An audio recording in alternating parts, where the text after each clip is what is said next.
اللہ نے آپ کو اور ہمیں جج نہیں بنایا. زندگی گزارنی ہے تو قاری عبد الحفیظ کی طرح گزارو، دفاع میں گزارو اور تعریف میں گزارو، اچھے تعارف میں گزارو، اہل خانہ کو پڑھا کے پھر زندگی گزارو.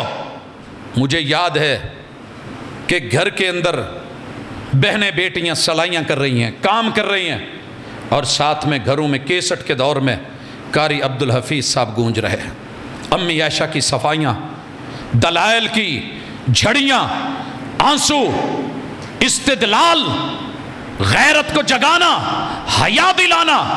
اگر ایسی زندگی ہو تو یقیناً دنیا سے آخرت بہتر نظر آتی ہے. اللہ ہماری دنیا بھی اچھی کر، عقبہ بھی اچھی کر.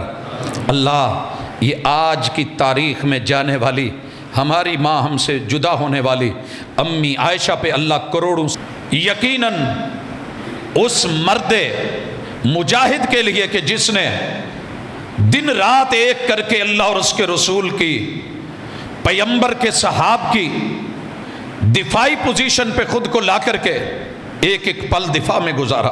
زندگی گزارنی ہے تو قاری عبد الحفیظ کی طرح گزارو.